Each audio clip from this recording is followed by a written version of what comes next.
নেত্রকোনা এই জন্য সুন্দরে ভরা একটি জায়গা। এখানে শুরুতেই আপনার যদি আসেন বাস থেকে নেমে সৌন্দর্যের শুরুটা এখান থেকে, যার একদম শুরুটা হবে এমন সুন্দর একটি বাঁশের সাঁকো বাঁশের ব্রিজ দিয়ে, যেই ব্রিজ দিয়ে অটো চলাচল, সাইকেল, রিক্সা, মোটর সাইকেল, এমনকি মানুষ হেঁটেও পারাপার হয়। এখানে সব থেকে মজার বিষয় হচ্ছে মানুষ হেঁটে পার হলে কোনো পয়সা লাগে না, কোনো যানবাহন লাগলে তার টাকা লাগে, এমনকি গরুও যদি হেঁটে যায় গরুর জন্য টাকা লাগে। এর পিছনে কিন্তু একটা কারণ ছিল, সেটা হচ্ছে এই ব্রিজটা পার হলেই তার উপরে একটা গরুর হাট বসে, অনেক বড় বিশাল রকমের একটা হাট বসে, যার কারণে যদি গরু পারাপার করতে হয় সেটা একটা টুল এখানে সিস্টেম করেছে।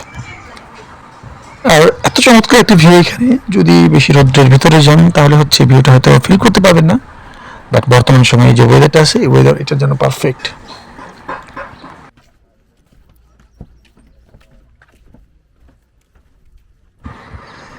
এটা মোটামুটি অনেক বড় একটা ব্রিজ এবং অনেক বড় একটা সাঁকো। এত পরিমাণ আজকে রোদ, আর অনেক মানুষ আসছে। আমরা দেখলাম, আমরা যে বাসে আসছি, আমরা একটা বাস ভরে আসছি, ঢাকা থেকে সেলফিতে করে আরও একটা বাস ভরে আসছি এখানে। তো সবথেকে মজা ব্যাপার হচ্ছে পানিতে কিন্তু অনেক সুন্দর সুন্দর মাছ আছে।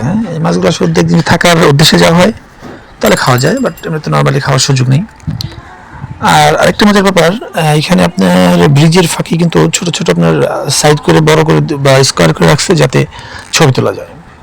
আর আমার দেখা এই ছোট্ট বেবিটা হচ্ছে সর্বোচ্চ ট্যুরের মজা একটা ব্যাপার হচ্ছে, এই বয়সে কত মনে হয় নয় কত 22 মাস বয়সে প্রায় 4টা ট্রাভেলস গ্রুপের সাথে ট্যুর দিয়ে ফেলেছে। আর এরকম শত শত মানুষ প্রতিদিন পারাপার হয় এপার ওপার বাজার নিয়ে। আর হচ্ছে বড় বাজারগুলো হচ্ছে এই পারে, আর ওই পারের লোকরা সব এই পারে আসে বাজার করতে।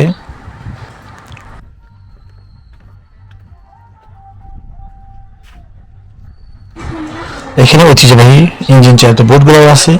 তো একটা মজা হচ্ছে আপনার পানিতে দেখতেছেন একটা ঘির তৈরি করা, এই বাঁশের মাচা দিয়ে বা বাঁশের যে বেড়া দিয়ে তৈরি করা। এটাতে কিন্তু আপনার বর্ষার ভিতরে তৈরি করে রাখে। ওই এক দূরে আরেকটা দেখা যাচ্ছে, এটার ভিতরে কিন্তু অনেক মাছ আটকা পড়ে।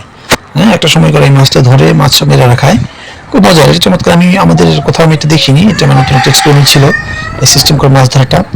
আর দুই পাশে এখন যেহেতু বর্ষা না, দুই পাশে অনেক এরকম নৌকা বাঁধা, নৌকা শোকানো কাজ করা আছে। আর নেক্সট যে ভিডিওগুলোতে আরও চমৎকার চমৎকার কিছু দৃশ্য নিয়ে আসবে, সেটা দেখার জন্য সবাই প্রস্তুত থাকুন। সব ভালো থাকুন, সুস্থ থাকুন। ভিডিওতে অবশ্যই লাইক শেয়ার দিবেন। আসসালামু আলাইকুম।